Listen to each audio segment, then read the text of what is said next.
Bismillahirrahmanirrahim. Alhamdulillahirabbil alamin wassalatu wassalamu ala asyrafil anbiya'i wal mursalin. Sayyidina wa maulana Muhammadin wa ala alihi wa ashabihi ajma'in. Subhanaka la ilma lana illa ma 'allamtana innaka antal alimul hakim.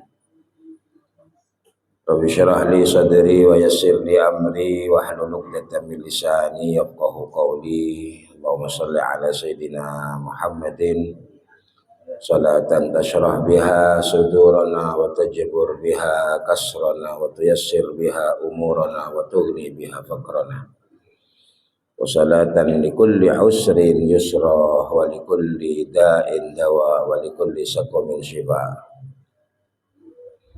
Wa salatan taj'aluna ahlana wa auladana wa dhurriyyatina min ahlil ilmi zahiran wa batina wa tahsyuruna wa tahsyuruhum fi ibadikas shalihin. Para hadirin hadirat kaum muslimin muslimat rahimana wa rahimakumullah.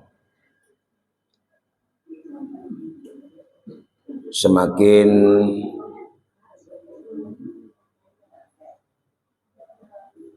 bertambah usia, semakin bertambah umur, semakin banyak umur yang Allah berikan kepada kita.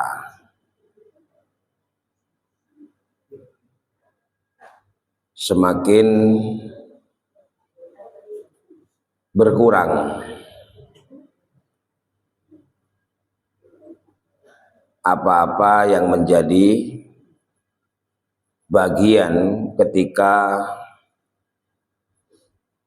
kita menjalani kehidupan sebelum-sebelumnya.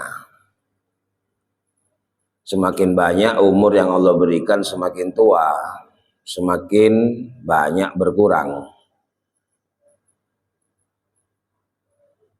Apapun bentuk kekurangan, kalau mau disederhanakan, ya karena yang dikurangi adalah kesehatan.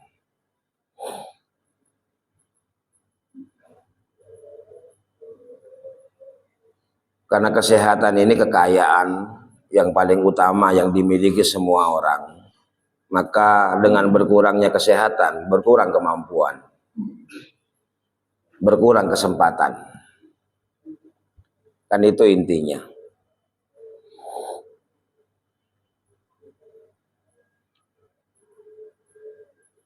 Waktu masih sehat, dan sehat itu biasanya umumnya menyatu dengan masa muda.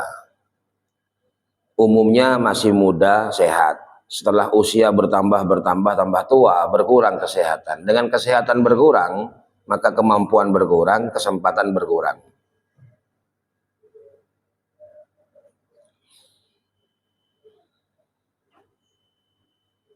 Jadi ini satu sama lain saling berkaitan.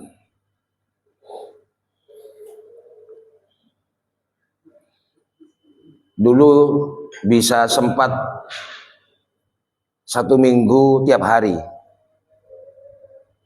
Akhirnya berkurang jadi 2 hari tiap minggu, jadi 3 hari tiap minggu, 4 hari, tambah berkurang.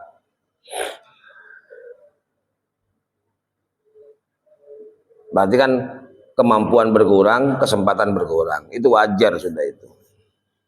Yang harus disadari itu.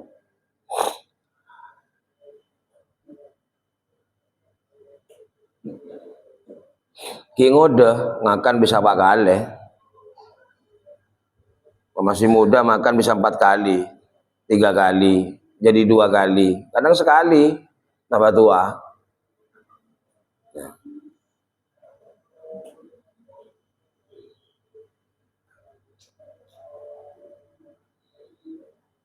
Dulu masih muda, bisa sebulan sekali pulang ke desa, ke Madura namanya. Kalau kebarengan ada acara tiap bulan, rutinan namanya. Lambat laun, tambah usia, nggak pulang. Berarti kan kesempatannya nggak ada sudah. Kenapa nggak sempat? Karena nggak sehat. Yang mau saya sampaikan ini berkaitan dengan amal baik, bukan berkaitan dengan makan dan tidur.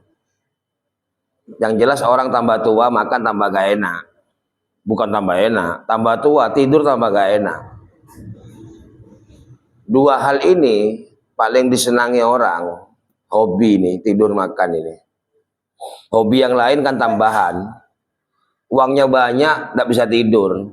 Gak seneng hidup ini. Uangnya banyak, gak bisa makan-makan. Ini gak boleh, ini gak boleh, gak seneng. Dua itu kan ya. Ini pasti berkurang dua. Tapi yang saya mau sampaikan bukan dua ini. Bukan. Tapi kalau sudah dua ini dikurangi, harusnya nggak ada alasan untuk bertahan. Kenapa Allah buat sedemikian? Supaya cereng Madura ada sekem betulnya itu. Oh, makan sudah gak enak, tidur gak enak, apa sekembe? Itu cereng Madura, nah, apa sekembe odi ini? Apa sing diaboti urip ini? Kalau tambah usia ternyata makan tambah gak enak, tidur tambah gak enak. Mikir kebere. Artinya kalau malaikat Israel datang siap sudah. Kan begitu. Tidak usah kaget. Coba kalau nggak dikurangi oleh Allah, makannya enak terus, nggak pulang-pulang nanti. Tak pernah bi Allah dunia ini. Itu aja masih kepingin hidup aja. Padahal sudah gak dienakkan sudah. Artinya gini, walaupun kita punya keluarga yang welas, yang berbakti, sesae, keluarga, rabet, nggak lagi ngakan, petedung nyaman, beri bental, percuma kalau tambah tua, nggak mungkin enak. Nah, mangan dicepakno, wah, cepakno ayam goreng gitu, kadas, gitu nanti ngomongnya itu. Ayam goreng sudah kadas, lodas yang itu. Makai banyak apa sana paling saya bagi tahu gitu aja masuk sudah. Oh yang bisa masuk tahu. Kasih makanan apa aja nolak sudah tua. Apa yang mau ditunggu sudah? Siap-siap aja. Kan itu sebagian dari kasih sayang Allah sehingga manusia itu dibikin begitu. Tambah usia benih tambah aja aku orang. Jangan tak ada. Apa yang mau dibela lagi? Sudah. Supaya wa inna lillah wa inna ilaihi raji'un. Nah, siap-siap sudah mau rojiun, mau kembali sudah.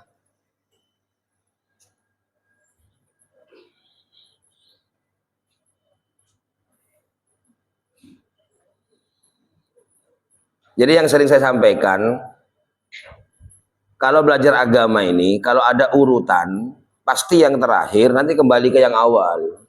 Waktu kita dilahirkan, ya seperti itu. Waktu bayi itu makan ada rasana, tedung ada rasana. Itu kan cuman kecondongan saja. Nggak ada bayi itu bilang tidur tuh enak, nggak ada. Diam aja tedung boy.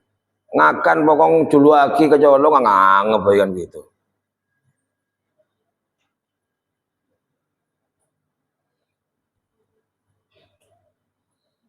Sama dengan kita, semakin tua semakin begitu. Dulu datangnya lemes begitu, ya dilemeskan juga dengan Allah. Kan Allah ikut serta berarti itu. Jadi Allah ikut serta dalam perjalanan itu, lahir sampai mati. Makanya kalimatnya itu inna lillah. Padahal yang ngomong Allah itu kan firmannya Allah itu.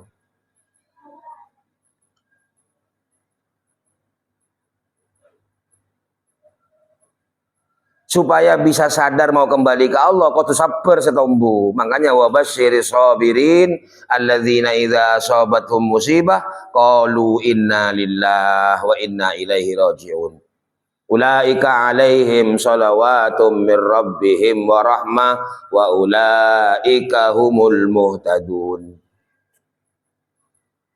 Jadi gak usah hati ini disuruh dipaksa untuk kembali ke Allah, gak usah. Yang kita cari adalah kesabaran. Sabar, sobat sabar sadar. Oh, jatahnya gini, biar sabar. Benih sabar napat benih.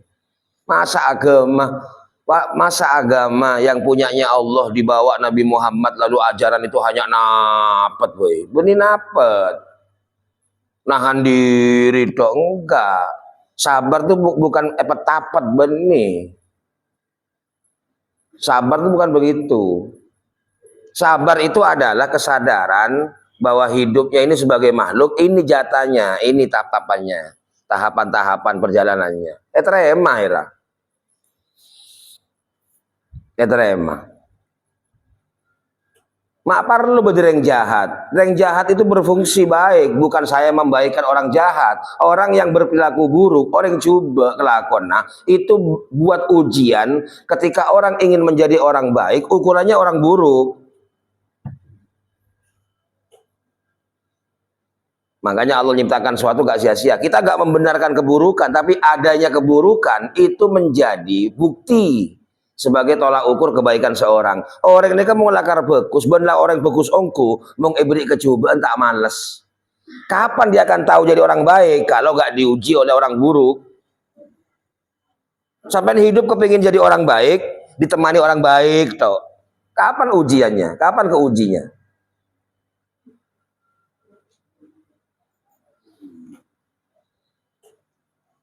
Nah, ada buktinya nanti di hidup ini. Oh begitu. Makanya semua rasul dipertemukan oleh Allah dengan orang-orang buruk. Kita mau sabar karena nerima kecobaan orang. Sampai kan kepinginnya enggak diganggu orang. Kapan sampai tahu kalau sabar? Kalau enggak diganggu orang. Bukan minta ke Allah, ya Allah berikan saya ujian diganggu orang biar tahu saya sabar bang. Enggak perlu, jangan diminta. Tahu saya minta. Ya Allah beri saya ujian sakit biar tahu kalau saya sabar apa enggak. Karena ujiannya orang baik itu 3. Eta mau cek bagus orang itu mau uji bingung. Kalau diuji bingung. Bingung oding kiseken. Benih bingung murang-muring, wah lo seken berarti. Karena bingung aja muntap, marah-marah.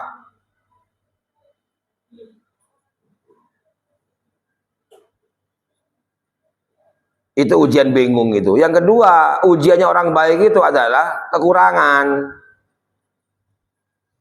Kekurangan. Mau tepang tabung lapar, makanya diuji Ramadan nanti itu biar tahu. Mau tepang tabung lapar, kipakun bagus apa enggak? Waktu perutnya lapar, tetap jadi orang baik apa enggak? Makanya ujian pasah saya benih lapar lah. Ujian puasa yang paling berat bukan laparnya, sampai digini kan dengan Rasulullah. Wa idza syatamaka ahadun falyakul inni shaim. Tepang hede lapar, pah bedo orang ngelakoni kecobaan, kamu enggak marah. Bayang lagi, cek orang tak salah bayom, ngomong ngapasaan, arjong seorang, wah mau ketok. Tahu sudah puasa itu, marah tok. Makanya kata Rasulullah, orang puasa itu baru ketahuan puasanya, mau tabung lapar, tapi bi orang ganggu. Ganggu gelu. Makanya ujiannya berat orang Ramadan masih dembong-embong itu. Berat itu. Kadang serempet orang, kadang ini. Mau siapa asal dalam Ramadan hidung nyaman itu. Enak itu.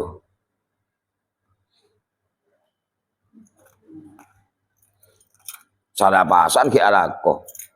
Alako orang yompong di Cirebon. Itu sudah cocok sudah itu Ramadan itu. Mong saya tak lako, saya kebuka beda perai sebulan, wah nyaman itu. Makanya disuruh isi kebaikan, mumpung nganggur. Tapi belum tentu puasanya orang begitu lebih sempurna. Belum pada tempat bangkit. Kadang-kadang masih lebih muliaan orang yang puasa yang di luar itu bekerja itu. Tapi mau nahan diri. Ada njo ala koi luar pak pesoan pak ada hujar pak pasan itu. Pak ngocak mak meso pasan. Engkoi peso sekali gitu hujar wes. Oh ya Ramadannya itu. Justru saya hebat itu katanya Rasulullah wa idza syata maka ahadun mung kakek peso orang falyakul inni shaim. Cak beles. Enggak pasan. Maksud apa? Melatih. Dekik keluar pasaan biasa gitu loh. Ini enggak pasaan Ramadan. Dekik bertelasan ya baru dekik begitu. Bukan begitu maksudnya. Oh tambah kayak apa sih? Dekik mari buka ya. Pemari bingkong mari buka gitu. Nunggu buka. Ya bukan begitu. Artinya apa? Jadi orang baik itu kelihatan ketika hidup di kekurangan. Maka Nabi Kanjeng Nabi kesempatan itu yang melarat ini. Eta mau coba bagus sama bunten. Oh ya mau orang banyak pesan sering mesem wajar cok dompet kantel. Selok wajar kita di pesek yang lo ngamu ke. Nah ini lo istimewa ini. Itu. Makanya ujian itu ada 3. Bingung, melarat, sakit. Rasul itu loh diuji 3. Nabi Yunus bingung bi Allah. Nabi Yunus dalam cukok bingung. Demak dia. Tuh, Nabi Yunus diuji di ikan itu namanya gelap. Makanya mau dapat peteng odi neka, 2 sih paling penting ngaku peteng. Hidupnya kalau sudah gelap, letak temu jalan bingung. Itu wirid sih paling penting. La ilaha illa anta subhanaka inni kuntu minadz zalimin. Kalau diartikan ya Allah, saya orang dolim, bukan. Saya sekarang kegelapan, ya Allah peteng. Saya ini gelap sekarang. Ini kuntu. Kenapa? Dolim dengan aniaya dengan bahasa gelap itu sama bahasa Arabnya. Dulumat itu gelap artinya. Dolim aniaya. Berarti ketika hidup ini adalah dolim, entah apa yang kita kerjakan kita gak merasa dolim, tapi yang jelas kalau Allah ngasih kesumpekan, ngasih kebingungan, itu berarti teronam benar saya dolim gila itu. Makanya jangan dibahas saya salah apa ya, saya dolim apa, gak usah langsung ya Allah saya dolim, makanya peteng ini gitu loh. Itu cara yang ngaku, gak usah dibahas saya punya salah apa, saya ngerjakan apa kok kena gini, gak ketemu sampai tanya, langsung aja ngaku. Karena setiap kegelapan yang diberikan Allah kepada kita, gelap itu maksudnya apa? Anak mau jalan bingung, itu namanya gelap. Makanya supaya sering lo bingung, sering lo sompek, soroje ke malam. Makanya malam gawe peteng bi Allah. Karena mung dalam kepetengan sering odi, dekik mung tepange beri bingung tak goyang. Itu maksudnya. Makanya sholat paling utama selain fardu, sholat malam hari. Afdhalus sholati ba'dal faridah sholatul laili. Paling utamanya sholat setelah sholat fardu itu adalah sholat malam. Sholat apa? Sholat malam sembarang. Pentingnya sholat dikerjakan malam. Hajat, tasbih, banyak. Witir.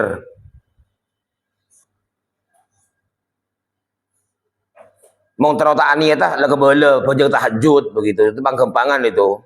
Bojeng tahajud. Padahal bojeng tahajud itu artinya bojeng jaga malam. Harusnya dikasih nama. Tasbih yang ada namanya itu. Sampean ya kalau baca kitab tidak ada sholat tahajud itu. Dia bingung mau ngaji dia. Sare nang kitab sholat tahajud tidak ada. Kenapa dinamakan sholat tahajud? Karena sholat itu dikerjakan waktu malam jika edung. Karena tahajud itu artinya bangun tidur. Coba sekarang tanya, Kanjeng Nabi mau bojeng malam niat apa? Kita ini ikut ulama kita ini. Rasulullah itu kalau bangun malam, sholat malam katanya Siti Aisyah, Kanjeng Nabi mau bojong abid gitu. Ternyata saya baca Al-Baqarah. Kanjeng Nabi. Padahal yang melarat Kanjeng Nabi itu. Tak pati banyak. Kita alasan apa yo? Rasulullah itu ya orang nggak punya apa-apa. Bener yang melarat, yang tadi apa-apa. Mau sampean begula, lebih sampean. Tadi apa-apa, lah karena melarat. Mau Kanjeng Nabi itu nggak punya apa-apa tapi nggak melarat. Jadi berarti jangan beralasan karena nggak punya apa-apa merasa melarat. Kanjeng Nabi nyontoaki, nek Rasulnya mana? Engkau nyontoaki lah, ketireng tandi apa-apa, kita melarat. Makanya Kanjeng Nabi nggak mau nyontoh jadi orang kaya, banyak harta, enggak, neser umat lah. Saya tak menjadi orang yang nggak punya apa-apa tapi tak melarat. Bukti nah, lo mintaan Kanjeng Nabi, lo jahat goreng. Sampean audit tandi ekonomi, tandi PC murang-muring ya, Bong. Cek tukar dadi, Bon. Aduh mau setiap dadi kok tepang pusing kan gitu kan.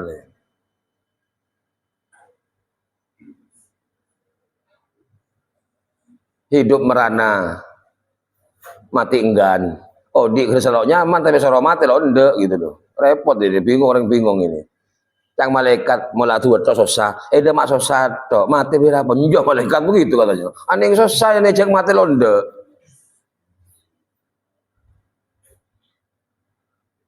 Orang bingung ini.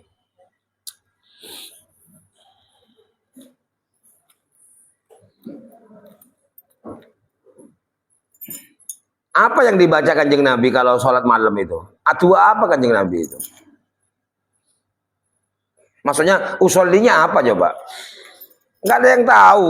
Wong Rasulullah kalau sholat malam di kamar, tamunya. Lah itulah kemudian ulama beri nyama. Sampai jangan bingung. Sampai kalau sholat malam, sampai ngomong apa terserah. Usolli sunat tahajud oleh. Itu. Toh walaupun sampean niat tahajud, deki yang juraki jumlahnya kudu ganjil. Mung orang abojang malam jumlahnya dianjurkan ganjil. Karena Rasulullah mau abojang malam lo teman genep ganjil. Lah sebojang ganjil itu nyaman witir. Ya, kalau sampean malam-malam bilang gini, usolli sunatal witris, kula niat bojang witir. Benih witir gelak kesah kan baru witir sebelum tedung itu anjuran lain itu sampean itu kata Rasulullah beda amalan semong bisa jak tiga lagi bajang duha 2 rakaat gitu sholat duha 2 rakaat puasa 3 hari dalam setiap bulan kemudian berwitirlah sebelum tidur itu beda dengan witir malam-malam itu. Cek bingung, cek total. Saya sudah sholat witir, kok witir lagi? Itu kan totalan namanya. Kadang orang tanya, saya sudah witir tadi, masa witir lagi? Kan jadi genep loh. Di total, jangan di total. Itu pelaksanaan satu itu. Satu pelaksanaan lain. Pesannya Kanjeng Nabi sebelum tidur witir. Ulama turun tangan di fikih. Begitu. Berapa witirnya? Gak apa-apa satu. Pokoknya gandeng di isya. Gandeng di sholat yang lain. Yang gak boleh itu sholat witir 1 rakaat yang gak digandeng dengan yang lain. Ini kan gini kan. Habis sholat isya, bojeng sunat. Ba'diyatal isya. Allahu Akbar 2 rakaat. Bangun lagi. Sholat witir 1 tok boleh. Kenapa? Di total dengan itu tadi jadi 3. Yang gak boleh itu sholat witir 1 rakaat hanya 1 tok. Gak boleh. Katanya ulama. Kalau habis sholat sunnah ba'diyatal isya 2 rakaat. Assalamualaikum. Cukup boleh. Sholat sunnah witri. Bojeng witir. Itulah yang disebut witir sebelum tidur. Itu perintah beda dengan sholat malam bangun tidur tahajud.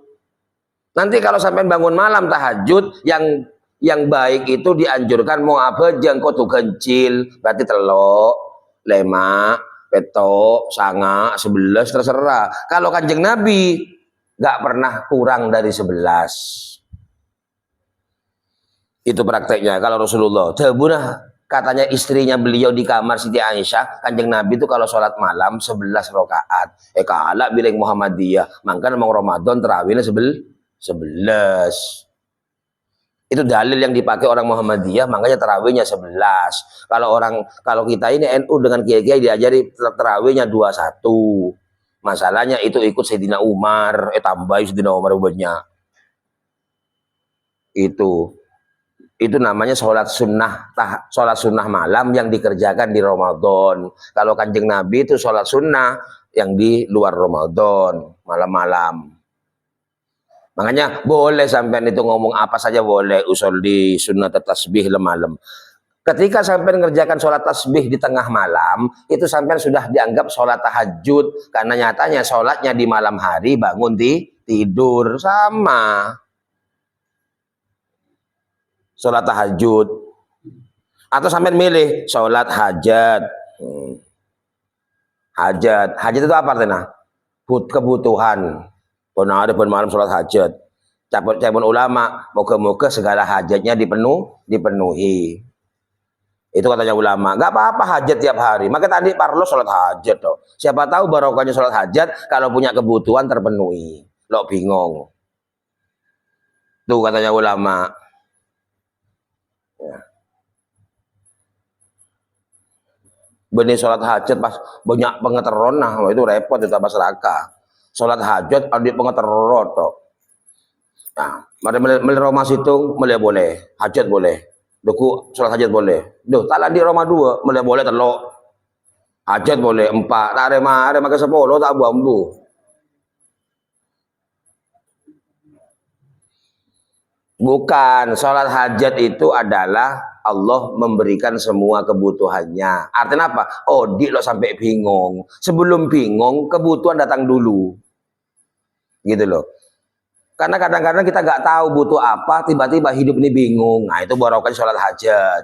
Sholat hajat itu sebenarnya bisa dikerjakan siang. Lebih kalau malam. Berarti sholat hajat dihitung seperti sholat tahajud karena dikerjakan malam hari jika tedung.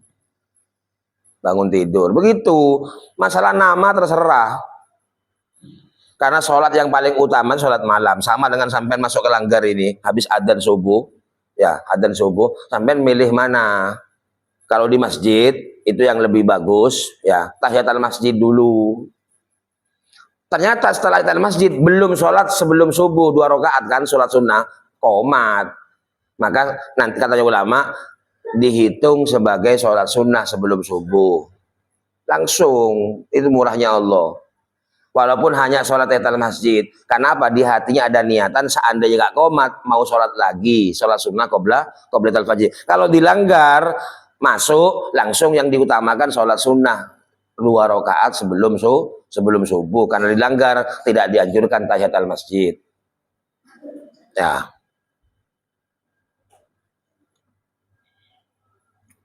Itu caranya. Jadi mana yang mana yang lebih diutamakan mana gitu. Jadi kesumpekan, kesedihan itu bisa semakin hari semakin tidak bingungan, tidak sedian ya. Kalau orang itu sering bangun malam. Kenapa kok hebat bangun malam itu? Itu adalah peringatan. Barang siapa yang selalu hidup ketika orang waktu mati semua, barang siapa yang tegak ketika dia ada di kegelapan di malam hari, maka deki mau beri ujian biar Allah tepang bingung, lo bingung. Kalau sudah latihan tiap malam itu, ceken. Itu maksudnya barokahnya tahajud itu. Nah. Benih mau tepang raja otang karena juga malam ya. Otang lunas, tedung boleh, deki otang boleh, tahajud boleh gitu. Yang malaikat ada urusan otang bagi mau tahajud gitu. Malaikat tahu, ada, mak jager, mak wudhu dah. Oh, ada otang boleh, gitu. Duh, salah, nggak salah, bagus sampean. Kalau butuh-butuh ke Allah bagus. Cuman yang malaikat, malaikat adalah apal malaikat ini. Orang yang mau jaga malam wudu, orang yang apalan di otang berarti ini sampai apal lagi akhirnya. Padahal tahajud itu adalah memperkokoh, menguatkan. Ketika Allah berikan ujian, lo bingung. Kenapa? Karena simbolnya sudah ditegakkan. Ketika dia di dalam kegelapan, bangun. Itu namanya qiyamul lail, bangun di waktu gelap. Tegak di waktu gelap. Itu filosofinya begitu, pesannya itu. Jadi malam-malam itu ya jaga malam, yang sengket terkejeding celap. Umpama ini, saya akan cerita umpama. Ntar kau jeding males, kenapa? Celap. Biasa gara-gara males, metedung boleh akhirnya. Mau ke kamar mandi males dingin, mendingan daripada nggak sama sekali, tak usah uduk wes longgo langsung longgo. Sallallahu ala Muhammad. Satu berempat. Duh, nggak apa-apa. Yang nggak boleh itu kalau sholat nggak punya wudhu. Kalau baca sholawat nggak apa-apa. Itu. Jaga tedung tak kelampian nomor sholawatan. Jangan yang Nabi tak apa-apa. Jangan umat. Kita kelampian lo masalah. Jangan itu kata Rasulullah. Ini kalau sampean males latihan. Mala yudraku kulluh la yutraku kulluh. Sesuatu yang nggak bisa dapat semuanya, sesuatu yang nggak bisa disempurnakan, jangan ditinggalkan semuanya. Sampai rasakan sendiri. Kalau sampai bilang yang bagus bagaimana? Udhu, mampar sejadah, adem ke barat, pesopan. Itu yang bagus. Yang bagus seperti itu kalau mau belajar. Tapi kalau sama sekali nggak mendirikan, nggak ngelakukan gara-gara males, celeker gitu tedung ya, aku lihat. Mak celap tedung boleh akhirnya gitu, burung juga malam. Begitu bangun duduk wis senden. Senden Allah. Ya sudah bangun berarti dah, bangun sebut-sebutan Allah. Apakah harus uduk nyebut Allah? Enggak. Tapi yang baik punya uduk. Tapi kalau males, daripada enggak sama sekali. Umpamanya ini kalau ada yang tanya, enggak apa-apa. Yang enggak boleh itu juga tedung, tak uduk, baca Quran. Nah, itu enggak boleh. Kenapa? Orang megang Quran harus punya uduk. Sholat itu enggak boleh, harus punya uduk. Kalau wiritan baca sholawat, kok makin ngantuk boy, ntar ke dapur sambil sholawatan, ke kopi. Sallallahu alaihi Muhammad, sallallahu alaihi Muhammad, kan begitu caranya itu. Daripada enggak sama sekali, malam ini. Jadi sholawat masuk kopi. Andi penyakit, niat mencerber sallallahu alaihi Muhammad. Nong kopi juga tojo. Makin ngantuk nyamet rokok. Musik laki, tembang tedung sallallahu alaihi Muhammad, sallallahu alaihi Muhammad. Saya tahu oleh mau apa aja rokokan. Mau baca sholawat oleh. Keng cek ke bola ke orang, yompeng bi orang lagi. Keng gula keng keluar rahasia kesampean yang belum ngaji. Tempeng enggak sama sekali. Mau saya sopan kan enggak nikah. Sallallahu alaihi Muhammad sallallahu alaihi. Itu sopan. Kalau bisa bagus itu kerjakan yang sopan begini. Tapi beng tempeng sengkah tedung boleh. Wah. Saya kan membandingkan daripada enggak sama sekali, maksud saya gitu. Daripada enggak sama sekali. Sampai kepingin yang ideal, kepingin yang sempurna, tapi sengkah, berek. Karena si berek tahajud itu apa? Udung si berek. Katanya Rasulullah, kalau sudah bangun, itu masih ada dua ikatan setan, sawatain. Orang itu kalau tidur, bangun, duduk, ini masih dua ikatan ini. Kan ada tiga ikatan itu. Setan itu setiap orang tidur diikat tiga. Ketika bangun, duduk, itu terlepas satu ikatan. Kita ada dua, berek kan, males. Ketika ajalan ke kamar mandi, saya rambi aing, terlepas ikatan kedua. Karetung kan itu. Baru Allahu Akbar, baru terlepas itu. Baru seger, mulai bejeng. Sampai rasakan. Tuh ikatannya itu. Sekarang berak itu jaketar kejedeng itu loh, saya rambi aing, itu yang berak. Biasanya mau tak berak yang berak parlon itu biasanya. Maksa gitu, tak berak. Nah, itu. Bang tabang goreng.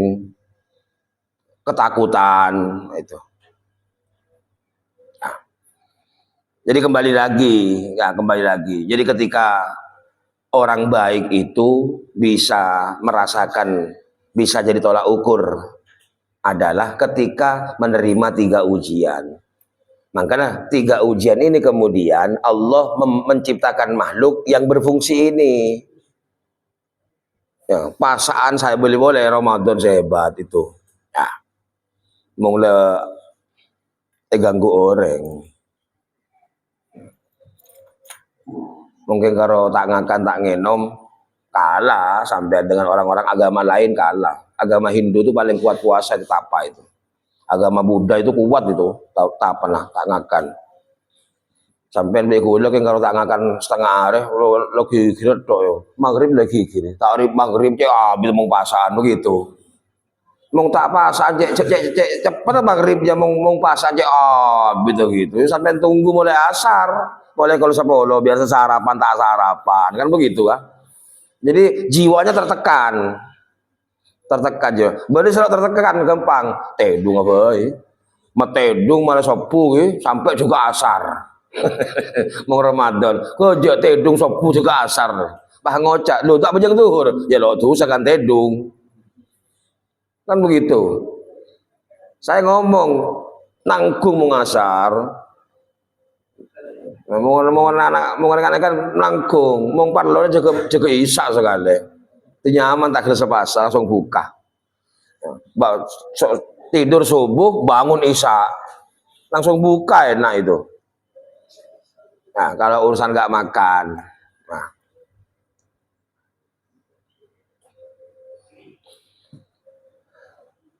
Para hadirin hadirat, maka kalau sudah tahu begitu ya bahwa semakin orang itu bertambah umurnya tambah tua tambah berkurang. Apa yang berkurang? Semua amal-amal yang pernah dikerjakan saja ke orang. Apapun itu. Contohnya begini, boleh keng karo sunat, fardu lah berkurang. Yang fardu berkurang. Contohnya sholat fardu, biasanya berdiri, jadi duduk kan? Tambah tua jadi duduk.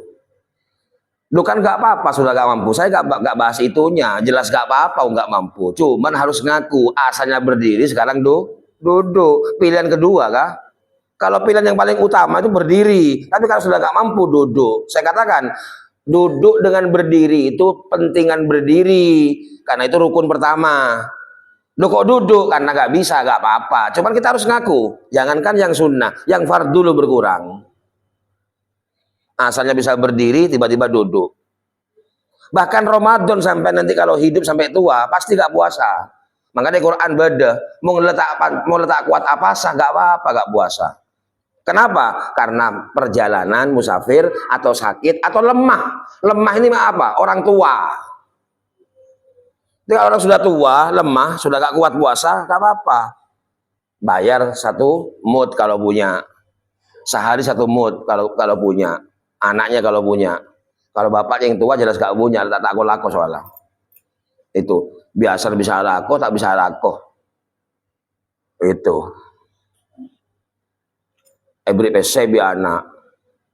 Sudah tua, kebeli rokok. Yompeng biar anak. Rokokan tok gitu. Wah ya, tambah Saudi rokokan yompeng kan begitu. Dulu rokokan gak diseneni, karena apa? Uangnya sendiri. Yang beli anak, yompeng biar anak. Itu. Tak nyaman loh dia mau tua ini. Saya kebetir juga kalau tua ini. Kira-kira tak nyaman tua. Makanya Kanjeng Nabi 63 wafat. Wah sehat sudah 63 ini. Tapi kan tak bisa milih hidup ini. Nah, makanya harus ini kan mengaji supaya apa? Odi ini berkurang. Bisa takuan besel atau besel melas senang to. Mau tak beri amin tak atau dus tak beri neneng. Terus apa? Tak bisa milih. Kau sabar. Mau beli ini gak bisa, gak punya uang, gak kerja sudah tua. Anak bukan gak ngasih, kalau pai paling anggaplah kalau pai ke lu. Mari tak sakit hati, ya. Mau sampai sakit hati, wah tambah sengsara. Andi anak, aduh segena, lambau kiki ini perajo ngomel tok. Kan begitu kan amalannya itu orang tua itu. Mau sakit hati, ini perajo, pas sekolah. Saya lagi soki kalau pai kering tua lah, mau marah tok pokoknya. Itu repot ya. Makanya bi Allah pesen paling berat odik mau ngandi yang tua secek tua nah katanya Allah. Itu baru anak soleh itu kelihatan itu kalau punya orang tua yang tua gitu bermata berkering sempurna. Minta apa bu? Minta Yusuf yang bagi begitu. Ini kan dapat cangakan tangakan leyo katanya anaknya serba apa sudah tua itu. Ya mau kepingin ini mau ngomong nggak berani. Cari yang bengkok ya anang. Jadi kalau ada orang punya orang tua rewel tuh bagus itu, ya berarti anak soleh itu. Berarti anak itu orang sepon itu tahu anak yang bagus. Orang tua itu tahu kalau anaknya anak baik, makanya minta dok rewel, tak todus. Jabur lebur nanti orang tua pendiam itu. Mau tang mbok nje orang neneng cari yang pemung minta neneng akhirnya. Sampean pamer kata ngoreng tambuk lah neneng tak rewel, ya tak rewel saya tahu anak mau penteng ngamuk, neneng embung. Makanya kalau ada orang tua itu sering minta-minta ke anak, tahu dia kalau anaknya orang baik. Insya Allah, melaki itu berbunga. Ya jadi orang tua begitu. Asalnya sholat duduk, ya. Jadi kalau sudah gak kuat berdiri, gak kuat berdiri itu macam-macam, ya macam-macam. Sudah gak bisa nahan kaki, macam-macam. Atau sudah gak bisa nahan lemasnya badan, otabe karena geliang kebelengan sholat ojo. Ya, sholat duduk ini aturannya di fikih kalau sholat duduk pertama kau tuh tojo Rabbil Firli. Jangan langsung milih selain Rabbil Firli dulu, namanya iftiros ini. Nah, ini sholat duduk pertama ini. Nah, sholat duduk, mau tak bisa ngadeg. Kalau nggak bisa diginikan, milih yang gini, tawarruk. Mau urusan apa? Tak bisa tekok atau otah, baru duduk tapi ngoncur. Itu. Jadi kalau sudah nggak bisa dilipat, sholat duduk begini. Jadi jangan duduk di kursi. Orang sholat duduk di kursi itu kalau sudah gak bisa bangun. Pokoknya kalau duduk ke bawah, kayak minta berjaga. Cik, tolong jaga aki. Ah, itu baru sholat di kursi itu. Mau tojuk ke bawah, bisa jaga TV, itu gak boleh sholat di kursi. Maksudnya gak bagus, harus di bawah. Nah, sholat di kursi itu bagi orang yang kalau duduk di bawah gak bisa naik sendiri. Tojuk bawah, sedang jaga aki kok, tang sama jaga. Bonari atau buk sama jaga kan begitu anaknya. Jangan nang bonari karena mau jaga. Pentojuk ke bawah minta jaga begitu. Lah, kalau sudah gak bisa bangun kalau duduk di bawah, berarti sampai sudah waktunya sholat duduk di kursi. Gak apa-apa itu. Kalau masih duduk di bawah bisa bangun sendiri, itu berarti kan cuma tak bisa mancing. Tojung gini. Pertama Robbi Firli, kemudian tahiyat itu. Nah, ini. Kalau sudah duduk sudah lemes gak bisa tidur, berbaring. Berbaring pertama itu adalah hadapannya orang mati itu loh, pipinya di kanan, hadap ke kiblat. Budi langsung gentang beni. Sampai langsung beres gentang. Jadi posisi mayit kalau dikubur itu loh, pipinya yang kanan di bawah menghadap kiblat. Oh, Anda Pak Ustadz tangkasor hadap ke dojo. Umpamanya ini. Ya sudah, kalau usah dipindah, ikut kamarnya saja gak apa-apa. Darurat berarti. Tebang lele kasur kayak potong kapil ke kamar tak cukup gitu loh mamanya.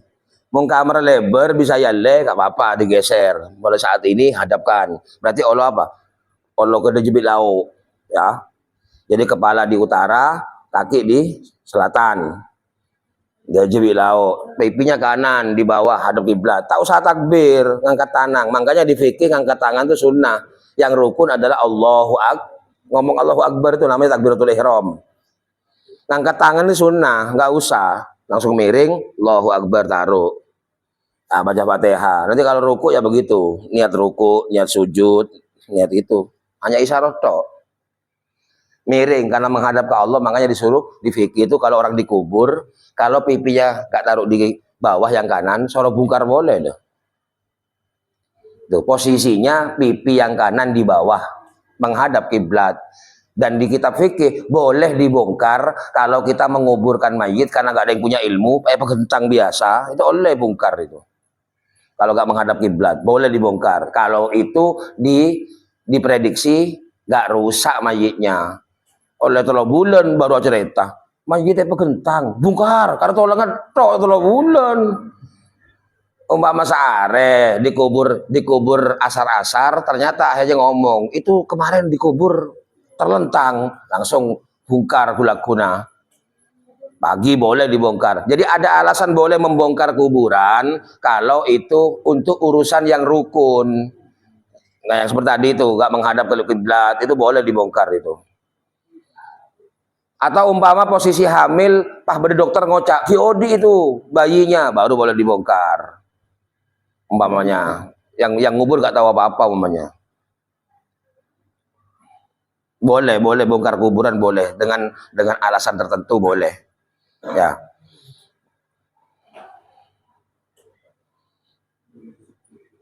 Kalau masalah budaya gak boleh. Kuburan dibongkar kayak gede lebih.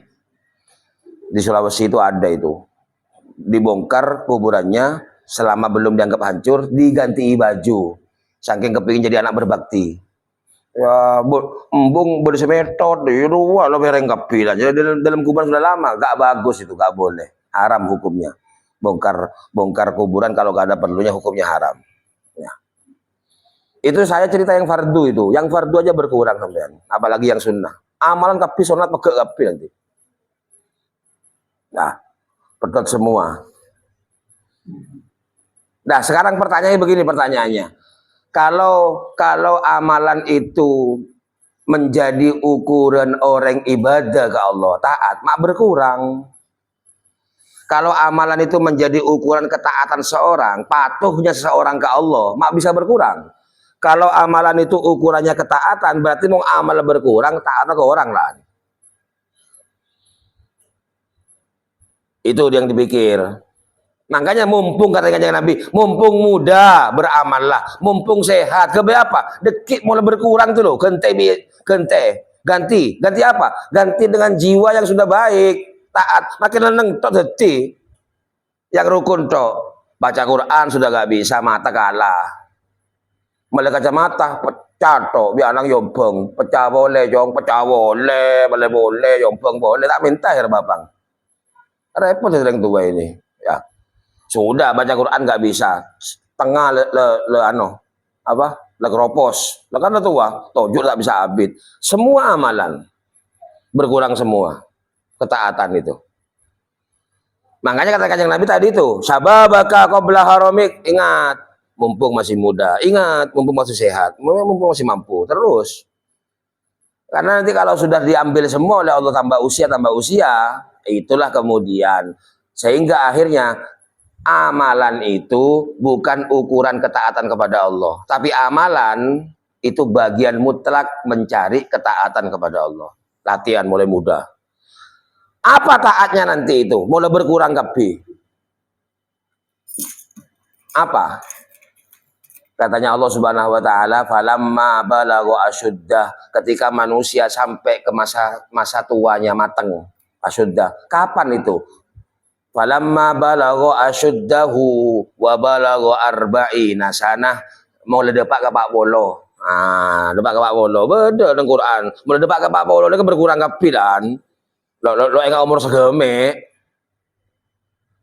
Usia 40. Falamma balagha asyuddahu wa balagha arba'ina sanah. Pak Bolo. Nah, tambah Pak Bolo tuh. Usia 40 ini bukan hanya 40 pas, sampai 49. Bayangkan ini 49. Ya, ini perjalanan. Makanya Nabi Muhammad Shallallahu alaihi wasallam diutus umur berapa? Kanjeng Nabi diutus jadi Nabi umur 40. Iqra bismi rabbikal ladzi khalaq, di Gua Hira itu 40 itu jadi Nabi. Tapi karena gak diangkat Rasul, diam tok Nabi Muhammad. Ya cuma ngomong ke istrinya Khadijah, ngomong Sayyidina Ali. Kan itu anak angkatnya Rasulullah itu. Makanya pertama kali perempuan masuk Islam Khadijah, pertama kali anak kecil masuk Islam Sayyidina Ali. Kan begitu. Karena Nabi masihan ini. Sehingga di sejarah Nabi Muhammad disebut dakwah bisir, dakwah rahasia. Itu 2 tahun. 2 tahun. 42 datang malaikat Jibril, ya ayyuhal muddatsir qum fa'anzir wa rabbaka fakabbir wa thiyabaka fatahhir warrujza fahjur wa la tamnun tastakthir.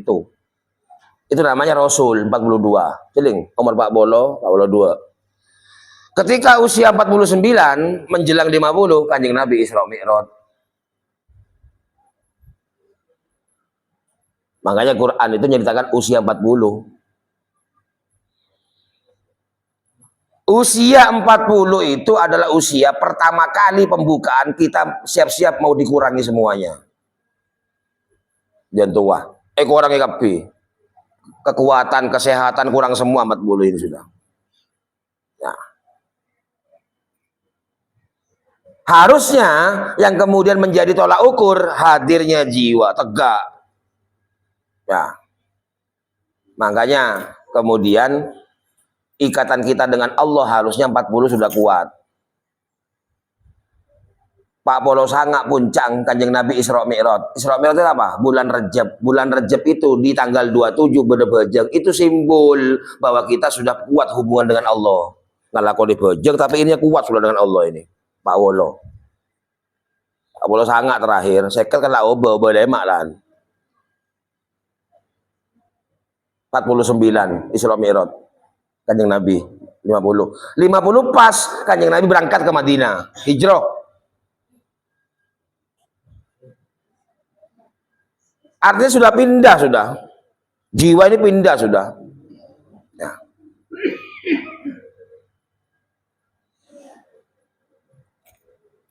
Ini boleh pun tahun.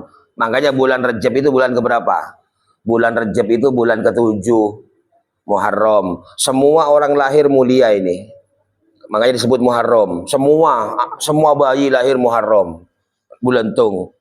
Pertama kali bulan namanya Muharram. Artinya apa? Setiap orang yang hidup ke muka bumi ini keluar dalam keadaan Muharram. Itu adilnya Allah. Apa Muharram? Mulia. Anak reng Cina, reng Kristen, reng kafir, mul jegapi mungkin baji. Fitrah. Anak reng Islam.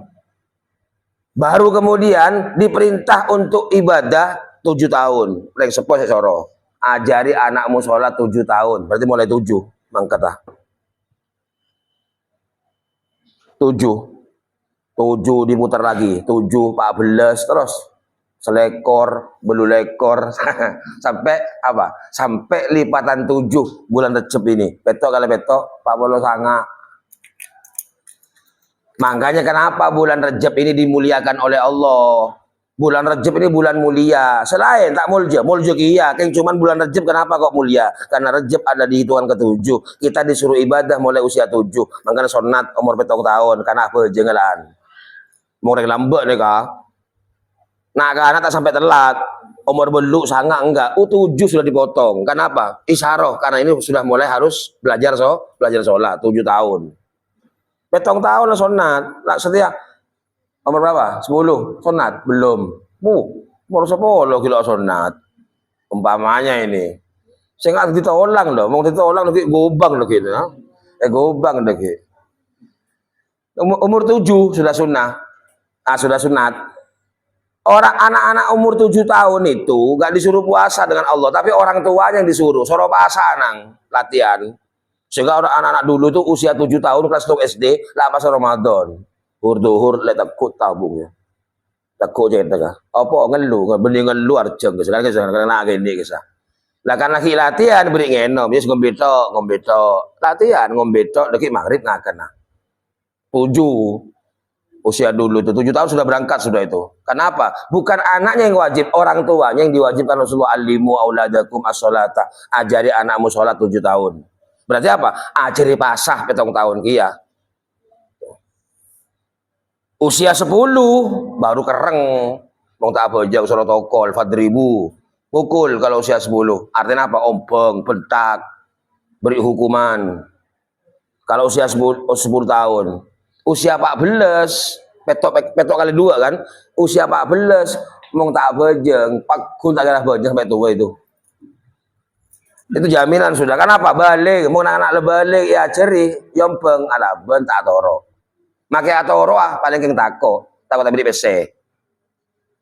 Nggak ada jiwanya, makanya disuruh ajari 7 tahun. 14, 15, 16 tambah tak bejeng sudah itu. Karo yang sepol ngangkat tanang mancer, tangan naik beri hidayah gitu toh, karena emang bojong jong buruh karena bojong, lekadung balik. Itu ceritanya, makanya dimulai usia 7. Terakhir ketika usia 40 tahun debuna Allah qala rabbi auzi'ni an ashkura ni'mataka allati an'amta alayya. Ya Allah, ajarnya mulai umur 40, ka Allah debu, ya Allah ajari saya syukur. Berarti umur 40 amal jan berkurang, umur 50 amal jan berkurang, ate seodi asyukur ka Allah, alhamdulillah baru siap. Kenapa? Gak bisa diganti lagi amal yang banyak tadi itu. Semakin berkurang tak sehat. Maka diganti dengan jiwa yang sudah tercetak. Minta ajari ke Allah. Asyukur. Syukur itu apa? Puas. Odik lah puas. Mari kapilah. Alhamdulillah. Selesai. Gak ada nyata apa-apa lagi sudah. Neneng. Anteng. Orang puas ini ya. Makai ganggu tak ngamuk. Sudah puas. Tak iri. Tak teroding orang. Ini jiwanya ini. Orang puas ini. Sudah gak kepingin apa-apa. Gak irian, gak dengki, gak hasut ke orang, gak mau pamer-pamer, karena sudah puas hidupnya. Jiwa yang sudah puas namanya syukur. Itu harusnya sudah kecapek ketika usia 40 tahun. Itulah simbol kenapa Nabi Muhammad diutus jadi nabi, ya. Maka itu jawaban kenapa bulan Recep ini mulia. Manter muljana bulan Recep seiring dengan kemuliaan iman kita kepada Allah Subhanahu wa taala. Semakin ditambah usia, semakin tambah dewasa, bisa syukur ke Allah Subhanahu wa taala. Amin ya rabbal alamin. Al-Fatihah.